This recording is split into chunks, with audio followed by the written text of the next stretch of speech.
ಎಲ್ರಿಗೂ ನಮಸ್ಕಾರ ಕಣ್ರಪ್ಪ, ಚೆನ್ನಾಗಿದ್ದೀರಾ? ನಾನಂತೂ ಚೆನ್ನಾಗಿದ್ದೀನಿ. Yes, I'll come to the main matter. ಶಿವಲಿಂಗೇಗೌಡರು ಯಾರಪ್ಪ? ಕಾಂಗ್ರೆಸ್ ಶಿವಲಿಂಗೇಗೌಡರು. ಏನ್ರಿ ಮಾತಾಡೋ ಮಾತು ಸದನದಲ್ಲಿ? ಥೂ, ಬಿ ಜೆ ಪಿಯವರೇ, ಥೂ, RSS ಏನ್ರಿ ಕೋತಿಗಳು ತಗೊಂಬಂದು ಬಿಟ್ಟುಬಿಟ್ಟಿದ್ದೀರಾ? ನಿಮ್ಮದೆಲ್ಲ ಒಂದು ವಿರೋಧ ಪಕ್ಷದವರೇ, ಸುಮ್ಮನಿರ್ರಿ. ಕೋತಿಗಳ ಥರ ಆಡ್ತಿರಲ್ಲ.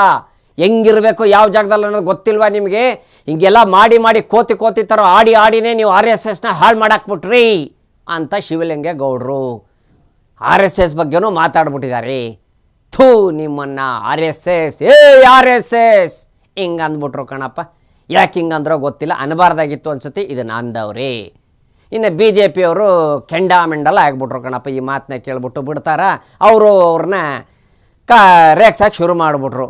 ಹಿಂಗೆ ಶಿವಲಿಂಗೇಗೌಡರು, ನನ್ನ ಬಗ್ಗೆ ಏನು ಮಾತಾಡ್ತೀಯ? ಹೋಗೋ, ನಿನ್ನ ಹೆಂಡ್ತಿ ತಹಸೀಲ್ದಾರ್ ಮಾಡಿ ದುಡ್ಡನ್ನ ಎಣಿಸ್ಕೊಂಡಿದ್ದಲ್ಲ, ದುಡ್ಡು ಮಾಡಿಕೊಂಡಿದ್ದಲ್ಲ, ನಿನ್ನ ಹೆಂಡ್ತಿನ ತಹಸೀಲ್ದಾರ್ ಮಾಡಿ ಅಂತ ಅವ್ರೇನೋ ಒಂದು ಕೌಂಟ್ರ್ ಕೊಟ್ಟರು ಬಿ ಜೆ ಪಿಯವರು. ಅದಕ್ಕೆ ಇವರು ಹೋಗಿ ಕೇಳೋ, ಅರಸೀಕೆರೆ ಒಳಗಡೆ ಹೇಳ್ತಾರೆ, ನನ್ನ ಬಗ್ಗೆ ಹೇಳ್ತಾರೆ, ಹೋಗೋ ಅಂಥೇಳಿ ಮಾತಾಡ್ರಂಥದ್ದು. ಸದನದಲ್ಲಿ ಈ ಥರದ್ದೆಲ್ಲ ಮಾತಾಡ್ಬಿಟ್ಟವ್ರೆ ಕಣಪ್ಪ. ಏನ್ರಿ ಇದು? ಹಿಂಗೆಲ್ಲ ಮಾತಾಡ್ತಾರ? ಬಿ ಜೆ ಪಿಯವ್ರ ಬಗ್ಗೆ ಈ ಏಕವಚನದಲ್ಲಿ ಮಾತಾಡಿದ್ದಾರೆ ಶಿವಲಿಂಗೇಗೌಡರು. ತುಂಬ ಅವಮಾನವಾಗಿ ಮಾಡಿರೋಂಥದ್ದು. ಆಮೇಲೆ ಬಿ ಜೆ ಪಿ ಬಗ್ಗೆನೂ ಮಾತಾಡಿದ್ದಾರೆ, RSS ಬಗ್ಗೆನೂ ಮಾತಾಡಿರೋಂಥದ್ದು. ಮಾತಾಡಬಾರ್ದಾಗಿತ್ತು. ಥೂ ಛೀ ಅಂಥೇಳಿ ಈ ಥರ ಎಲ್ಲ ಮಾತಾಡ್ಬಿಟ್ಟವ್ರೆ ಕಣಪ್ಪ. ಎಸ್, ಇನ್ನೊಂದು ವಿಚಾರ ಕಣಪ್ಪ. ಏನ್ರಿ ಇದು? ಕಮಲಾಕರ್ ಭಟ್ ಈ ಥರದ್ದು ಇನ್ನೂ ನಡೀತಾನೆ ಐತೆ ಕಣಪ್ಪ ವಿಚಾರಗಳು. ಕೊಲೆ ಕೇಸಲ್ಲಿ ಒಳಗಡೆ ಬೆಳಿಗ್ಗೆ ಏನಪ್ಪ ಎಲ್ಲವನ್ನು ಜ್ಯೋತಿಷ್ಯವನ್ನು ಹೇಳ್ತಾರೆ. ಅವ್ರ ಜ್ಯೋತಿಷ್ಯ ಅವರಿಗೆ ಗೊತ್ತಾಗಲಿಲ್ಲ. ಕಡೆಗೆ ಏನಾಗ್ಬೇಕಾಯ್ತು, ಆಂಟಿ ಶವಶ ಮಾಡಿ ಹಿಂಗೆ ಆಗ್ಬಿಟ್ರು ಅಂತ ಕೆಲವರು ಮಾತಾಡ್ತಾರೆ ಕಣಪ್ಪ. ಕೆಲವರೆಲ್ಲ ಫುಲ್ ಎಲ್ಲರಿಗೂ ಗೊತ್ತಾಗೋಗ್ಬಿಟ್ಟಿದೆ. ಮಾಧ್ಯಮದಲ್ಲಿ ಹೆಂಗೋ ಒಂದು ಜ್ಯೋತಿಷ್ಯ ಹೇಳ್ಕೊಂಡು ಚೆನ್ನಾಗಿದ್ರು ಕಣಪ್ಪ. ಎಲ್ಲ ದೊಡ್ಡ MLAಗಳು CMಗಳಿಗೆಲ್ಲ ಹೇಳ್ಬಿಟ್ಟವ್ರೆ ಕಣಪ್ಪ ಅವ್ರ ಜ್ಯೋತಿಷ್ಯ ಅವರಿಗೆ ಗೊತ್ತಾಗಿಲ್ಲ. ಆಂಟಿ ಸವಾಸ ಮಾಡಿ ತಪ್ಪು ಮಾಡಿಬಿಟ್ರ ಅಂತ ಕೆಲವರು ಹೇಳ್ತಾವ್ರೆ ಕಣಪ್ಪ. ಏನು ಮಾಡ್ತೀರಪ್ಪ? ಏನೂ ಮಾಡೋಕ್ಕಾಗಲ್ಲ ಕಣಪ್ಪ. ಯಾಕಂದರೆ ನೋಡ್ರಿ, ಏನಂದರೆ ಭವಿಷ್ಯ ಅವ್ರ ಭವಿಷ್ಯ ಅವ್ರಿಗೆ ಗೊತ್ತಾಗಿಲ್ಲ, ಬೇರೆಯವ್ರ ಭವಿಷ್ಯ ಹೇಳ್ತಾರೆ. ಅವ್ರ ಭವಿಷ್ಯನೂ ಒಂದು ಸತಿ ನೋಡ್ಕೋಬೇಕು ಅಂತ ಅನಿಸುತ್ತೆ ಅಲ್ಲೇನ್ರಪ್ಪ? ಎಸ್, ಇನ್ನೂ ವಿಚಾರಗಳೇ ಕಣಪ್ಪ ಹೇಳ್ತೀನಿ. Just wait and watch. ಇನ್ನು ಬಿ ಜೆ ಪಿ ಸಚಿವ, ಮಾಜಿ ಸಚಿವ ಅವರು ನಾರಾಯಣಗೌಡರು ಹೇಳಿರೋಂಥದ್ದು, ನಿಖಿಲ್ ಕುಮಾರಸ್ವಾಮಿ ಅವರು ರಾಮನಗರದಲ್ಲಿ ನಿಲ್ಲಿಸಬೇಕು. ಇಲ್ಲ, ಯಾರು HD ಕುಮಾರಸ್ವಾಮಿ ಅವ್ರು ನಿಂತ್ಕೊಂತಾರೆ ಗೊತ್ತಿಲ್ಲ. ಬಟ್ ಇವ್ರು ಹೇಳಿರೋದು ಮಾಜಿ ನಾರಾಯಣಗೌಡರು ಏನು ಹೇಳೋರಪ್ಪ ಅಂದರೆ, 3 ಸತಿ ಸೋತ್ಬಿಟ್ಟವ್ರೆ ನಿಖಿಲ್ ಕುಮಾರಸ್ವಾಮಿ ಅವರು. 3 ಸತಿ ಸೋತವ್ರಿ ಅಂದರೆ ಮತ್ತೆ ಪ್ರಯತ್ನ ಮಾಡಬೇಕಾ ಅನ್ನೋ ಒಂದು ಕೆಲವು ಮಾತುಗಳು ಬರ್ತಾಯಿದೆ ಕಣಪ್ಪ. ಅವರು ಕೂಡ ಹೇಳಿರೋಂಥದ್ದು, ನಿಖಿಲ್ ಅವ್ರು ನಿಲ್ಲಿಸ್ಬೇಕಾ ಬೇಡವಾ ಏನು ಅಂತ. 3 ಸತಿ ಸೋತವ್ರಂತ ಯಾರಿಗೆ ಗೊತ್ತು, ಹೇಳೋಕ್ಕಾಗಲ್ಲ ಕಣಪ್ಪ. ಈ ಸತಿ ಗೆಲ್ಬೋದು ಅಂತ ಜನಗಳು ಹೇಳ್ತಾವ್ರೆ ಕಣಪ್ಪ. ಇವ್ರು ಹೇಳ್ತಾವ್ರೆ, ಇವರು ದೊಡ್ಡವ್ರು, ಹಿರಿಯರಲ್ವಾ ಬಿ ಜೆ ಪಿಯಲ್ಲಿ ಹಿರಿಯರು. ಅವರು ಒಂದು ಮಾತು ಹೇಳ್ತಾವ್ರೆ, 3 ಸತಿ ಆಗ್ಬಿಟ್ಟಿದೆ, ಹೆಂಗೆ ಈ ಸತಿ ಏನು ಮಾಡ್ತಾರೆ, ಏನು ಎತ್ತ ಅಂತ. ಅಂದರೆ ಕೆಲವು ಗೊಂದಲಗಳು ಅವೆ ಕಣಪ್ಪ. JDS BJPಯಲ್ಲಿ ಕೆಲವು ಗೊಂದಲಗಳು ಅವೆ, ಯಾರು ನಿಲ್ಲಿಸ್ಬೇಕು ಏನು ಎತ್ತ ಅಂತ. ಇನ್ನು ಆಪೋಸಿಟ್ ವಿರೋಧ ಪಕ್ಷದವ್ರು ಯಾರು ನಿಂತ್ಕೋತಾರಂತ ಗೊತ್ತಿಲ್ಲ ರಾಮನಗರದಲ್ಲಿ. ಓಕೆನಪ್ಪ?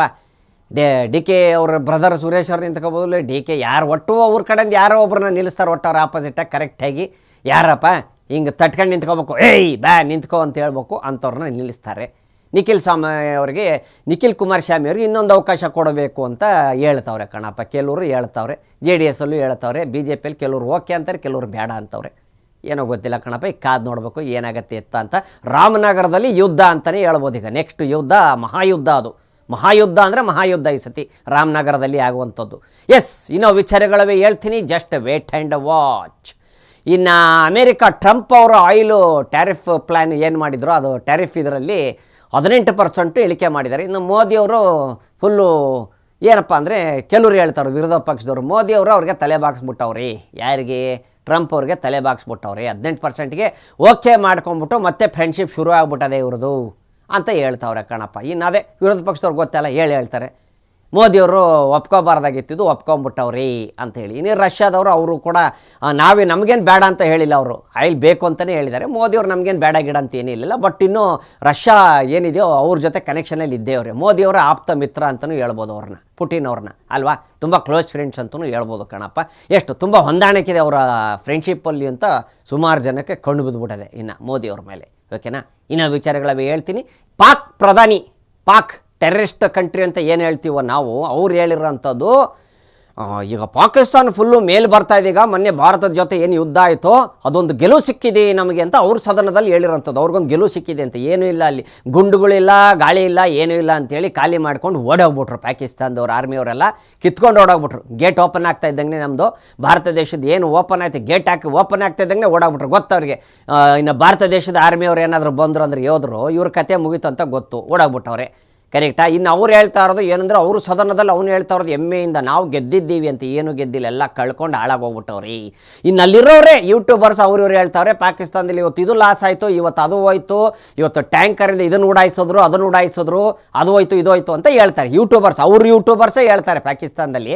ಇವ್ರು ಹೇಳ್ತಾ ಇರೋದು ನಮಗೆ ಗೆಲ್ಲು ಸಿಕ್ಕಿದೆ ಅಂತ. ಶಾಬಾಜ್ ಶರೀಫ್ ಅಲ್ಲ, ಬದ್ಮಾಶ್ ಶರೀಫ್ ಅಂತ ಹೇಳ್ಬೋದು ಅವ್ರಿಗೆ ನಾವು, ಅಲ್ವೇನ್ರಪ್ಪ? ಯಾಕಂದ್ರೆ ಅವ್ರು ಮಾಡೋ ಕೆಲಸನೇ ಅಂಥದ್ದು. ಅವರು ಏನಂದರೆ ಪಾಕಿಸ್ತಾನ ಬೆಳೆಸಬೇಕು ಅಂತೇಳಿ ಟೆರಿಸ್ಟ್ಗಳ್ನ ಹುಟ್ಟಾಕ್ತಾರೆ ಅವ್ರು ಹುಟ್ಟಾಕೋದೆ ಅವ್ರನ್ನ. ಇನ್ನು ಮಾಮೂಲಿ ಇನ್ನು ಗೊತ್ತಲ್ವ, ಇನ್ನು ಬಾಂಗ್ಲಾದೇಶದಿಂದ ಏನು ಇಲ್ಲಿ ಒಳಗಡೆ ಬರ್ತಾರೋ ಇಂಡಿಯಾ ಒಳಗಡೆ, ನಾವು ಬಿಡ್ತೀವೇನ್ರಿ ಅವ್ರನ್ನ, ನಾವು ಬಿಡ್ತೀವಿ ಅಂತ ಯಾರು ಹೇಳಿರೋಂಥದ್ದು? ಇನ್ನು ಕಾಂಗ್ರೆಸ್ ಕಡೆಯವ್ರು ಹೇಳ್ತಾ ಇರೋದು. ಓಕೆನಾ? ಅವ್ರು ಹೇಳ್ತಾ ಇರೋದು ನಾವು ಬಿಡ್ತೀವನ್ರಿ, ಗೇಟ್ ತೆಗೆದು ಬರ್ರಿ ಗಿರ್ರಿ ಅಂದ್ಬಿಟ್ಟು ಮಾತು ಎತ್ತಿದ್ರು ಕಾಂಗ್ರೆಸ್ ಅವ್ರು ಹಂಗೆ ಹಿಂಗೆ ಪಾಕಿಸ್ತಾನ ಅದು ಇದು ಅಂತ ಏನೇನೋ ಮಾತಾಡ್ತಾರೆ ಅಂತ ಹೇಳ್ತಾರಂಥದ್ದು ಕಣಪ್ಪ. ಯಾವುದು ಸತ್ಯ ಯಾವುದು ಸುಳ್ಳು ಗೊತ್ತಿಲ್ಲಪ್ಪ. ಯಾರು ಬಿಡ್ತಾರೆ ಯಾರು ಬಿಡೋಲ್ಲ ಗೊತ್ತಿಲ್ಲ. ಇವ್ರು ಹೇಳೋರು ಬಿಟ್ಟವ್ರಿಗೆ ಗೊತ್ತಿಲ್ಲ. ಅವ್ರು ನಾವೇನ ಬಿಡ್ತೀವೋ ಅವ್ರನ್ನ ಬರ್ರಿ ಅಂತ ನಾವು ಕರಿತೀವ, ಬಂದರೆ ಅದಕ್ಕೆ ನಾವೇನು ಮಾಡೋಣ ಅಂತ ಅವರು. ಓಕೆನಾ? ಹೆಂಗೆ ಕದ್ದು ಬರ್ತಾರಂತ ಗೊತ್ತಿಲ್ಲ. ಎಸ್, ಇನ್ನು ನಮ್ಮ ಆರ್ಮಿ ಹೋದ್ರೆ ಇನ್ನು ಕಾಯ್ಕೊಂಡು ಇನ್ನು ಶುರು ಆಗ್ಬಿಡ್ತಂದ್ರೆ ಬ್ಯಾಟಿಂಗ್ ಶುರು ಹಚ್ಕೊಂಡ್ಬಿಟ್ರು ಅಂದರೆ ಯಾರು ಬರೋಕ್ಕಾಗಲ್ಲ, ಗಡಿ ದಾಟಕ್ಕಾಗೋದಿಲ್ಲ. ಹಂಗೆ ಇವಾಗ ಕವರ್ ಆಗಿಬಿಟ್ಟದೆ. ಇನ್ನು ಮುಗಿತಿನ್ನು ಬಾಂಗ್ಲಾದೇಶಕ್ಕೆ ಟೈಮ್ ಬಂತು ಅಂತ. ಇನ್ನೆಲ್ಲ ಅವ್ರಿಗೆ ಏನೇನು ಅಲ್ಲಿಂದ ನಮ್ಮ ಭಾರತದಿಂದ ಏನು ಹೋಗ್ತಾ ಇತ್ತೋ ಎಲ್ಲವನ್ನು ನಿಲ್ಲಿಸ್ಬಿಟ್ಟಿದ್ದಾರೆ. ಇನ್ನಷ್ಟೇ ಬಾಂಗ್ಲಾದೇಶಕ್ಕೆ ಪಾಕಿಸ್ತಾನ ಗತಿ ಬರುತ್ತೆ. ನೀರಿಲ್ದಂಗೆ ಆಗುತ್ತೆ, ಊಟ ಇಲ್ದಂಗೆ ಆಗುತ್ತೆ. ಚಪಾತಿ ಹಿಟ್ಟು ಗೋಧಿ ಹಿಟ್ಟಿಗೆ ಸಾಯ್ತಾರೆ ಪಾಕಿಸ್ತಾನದವ್ರು. ಗೋಧಿ ಹಿಟ್ಟು ಬೇಕು ಅಂತ. ಗೋಧಿ ಹಿಟ್ಟಲ್ಲ, ಅಲ್ಲಿ ಗತಿ ಇಲ್ಲ ಅವ್ರಿಗೆ. ಗೊತ್ತಿಲ್ಲ ಅಂದರೂ ದೊಡ್ಡ ಗಡತ್ವಾಗಿ ಮಾತಾಡೋಂಥದ್ದು ಪಾಕಿಸ್ತಾನದವ್ರು. ನಾವು ಹಂಗೆ ಹಿಂಗೆ ಅಂತ ಅವನು ಶರೀಫ್. ಓಕೆನಾ? ಯಾಕಂದರೆ ಗೋಧಿ ಹಿಟ್ಟು, ಟೊಮಾಟೊ, ಬಾಳೆಹಣ್ಣು ಏನೇ ಇದ್ದರೂ ತರಕಾರಿ, ಹಣ್ಣು ಗಿಣ್ಣು ಎಲ್ಲ ಹೋಗೋದು ನಮ್ಮ ಭಾರತದಿಂದ ಹೋಗ್ತಾಯಿತ್ತು.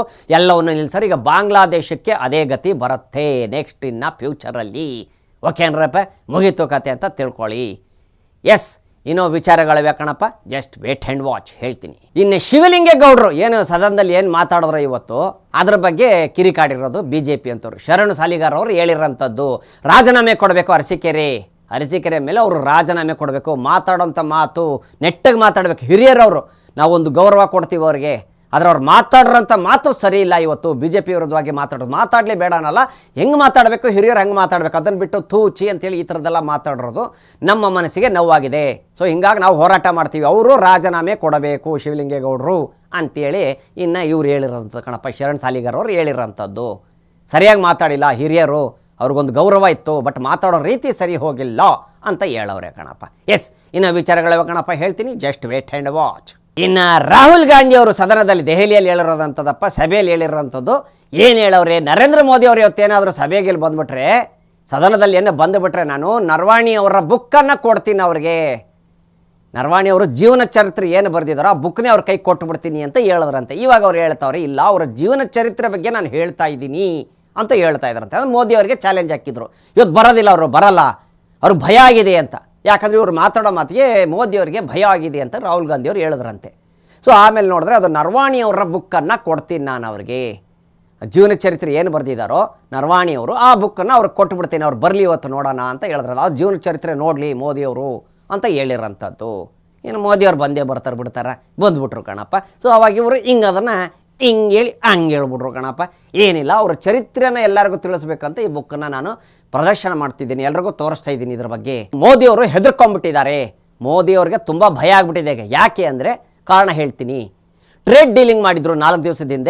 ಟ್ರೇಡ್ ಡೀಲಿಂಗು ಅದು ಸಾವಿರಾರು ಕೋಟಿ ಡೀಲಿಂಗು, ಟ್ರೇಡ್ ಡೀಲಿಂಗು ಒಂದು ಮಾಡಿದ್ದಾರೆ. ಅದಕ್ಕೆ ನಿನ್ನೆ ಸೈನ್ ಹಾಕ್ಬಿಟ್ಟಿದ್ದಾರೆ. ಅದೇನಾದರೂ ಲಾಸ್ ಆಯಿತು, ಏನಾದರೂ ಹೋಯ್ತು ಅಂದರೆ ನರೇಂದ್ರ ಮೋದಿಯವರ ಕತೆ ಮುಗೀತು. ಅದಕ್ಕೆ ಅವ್ರು ಹೆದರ್ಕೊಂಡ್ಬಿಟ್ಟಿದ್ದಾರೆ. ಟ್ರೇಡ್ ಡೀಲಿಂಗ್ ಮಾಡಿಬಿಟ್ಟಿದ್ದಾರೆ. ಈಗ 4 ದಿವಸದ ಹಿಂದೆನೇ ಆಗಿತ್ತು, ಬಟ್ ಸೈನ್ ನಿನ್ನೆ ಹಾಕಿದ್ದಾರೆ. ಅದು ಸಾವಿರಾರು ಕೋಟಿ. ಅದು ಆ ಡೀಲಿಂಗ್ ಏನಾದರೂ ಲಾಸ್ ಆಯಿತು ಅಂದರೆ ತುಂಬ ಅದು ಆ ಭಯನೇ ಇವಾಗ ಇನ್ನೂ ಉಟ್ಕೊಂಡ್ಬಿಟ್ಟಿದೆ. ಅವರಲ್ಲಿ ಇನ್ನೂ ಭಯ ಇದೆ. ಅದು ನರೇಂದ್ರ ಮೋದಿ ಅವರಲ್ಲಿ ಭಯ ಇದೆ. ನಾನು ಯಾಕೆ ಒಪ್ಕೊಂಡೆ ಏನು ಅಂತ ಭಯ ಇದೆ. ನಿಮಗೆ ಗೊತ್ತಾಗುತ್ತೆ ಏನಾಗುತ್ತೆ ಮುಂದೆ ಅಂತ ಹೇಳಿ ರಾಹುಲ್ ಗಾಂಧಿ ಅವರು ಹೇಳಿರೋಂಥದ್ದು ಕಣಪ್ಪ. ಟ್ರೇಡ್ ಡೀಲಿಂಗ್ ಅಂತೆ ನಮ್ಗೆ ಗೊತ್ತಿಲ್ಲ ಕಣಪ್ಪ, ಈಗ ಮುಂದೆ ನಿಮಗೆ ಗೊತ್ತಾಗುತ್ತೆ ಎಲ್ಲರಿಗೂ ಏನು ಡೀಲಿಂಗ್. ಯಾಕಂದರೆ ಒಳ್ಳೊಳಗೆ ಏನು ನಡೆಯುತ್ತಾ ನಮ್ಗೆ ಗೊತ್ತಿರಲಿ. ಯಾವ ಡೀಲಿಂಗ್ ಎಲ್ಲ ದೊಡ್ಡ ದೊಡ್ಡವ್ರ ವಿಚಾರಗಳವು, ಏನು ಡೀಲಿಂಗ್ ಮಾಡ್ತಾರೆ ಏನು ಎತ್ತ ಅಂತ. ಯಾಕಂದ್ರೆ ನಮಗೇನು ಗೊತ್ತಿರುತ್ತೆ.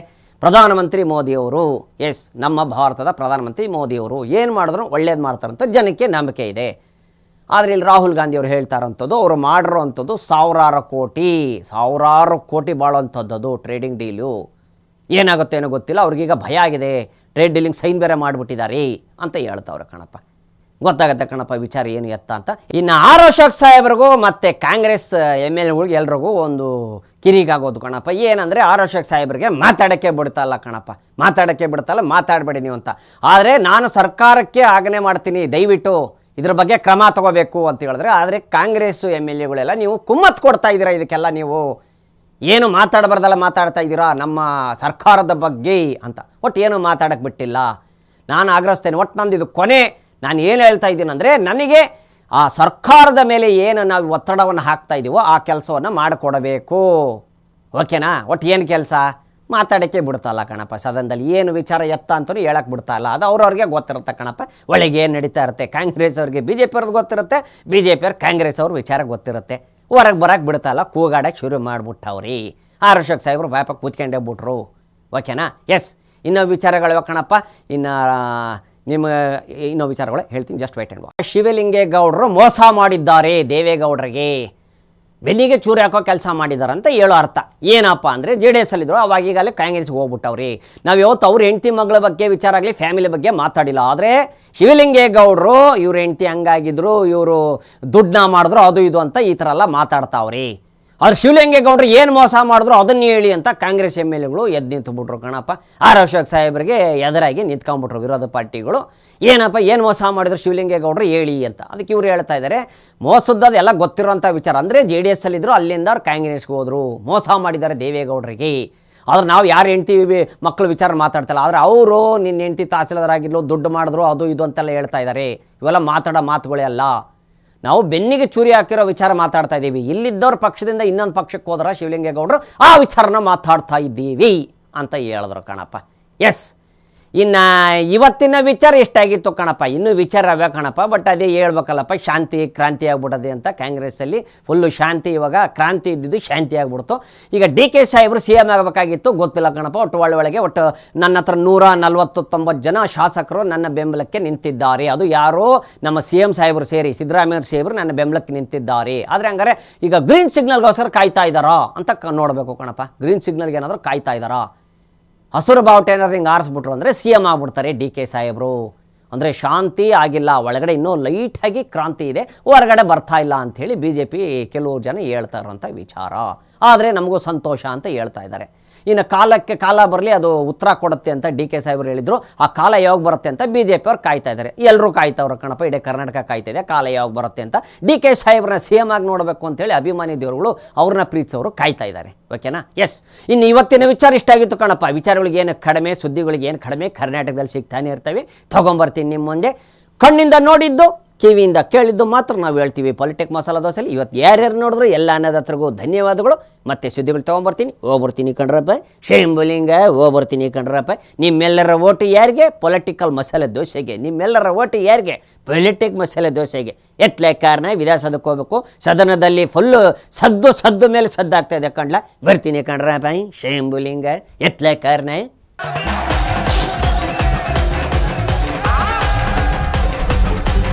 ಕ್ಷಣ ಕ್ಷಣದ ಸುದ್ದಿಗಳಿಗಾಗಿ ಫ್ರೀಡಂ ಟಿವಿ ಸಬ್ಸ್ಕ್ರೈಬ್ ಮಾಡಿ, ಲೈಕ್ ಮಾಡಿ ಹಾಗೂ ಫಾಲೋ ಮಾಡಿ. ಹೊಸ ಸುದ್ದಿಗಳ ನೋಟಿಫಿಕೇಶನ್ಗಾಗಿ ಬೆಲ್ ಐಕಾನ್ ಮೇಲೆ ಕ್ಲಿಕ್ ಮಾಡಿ.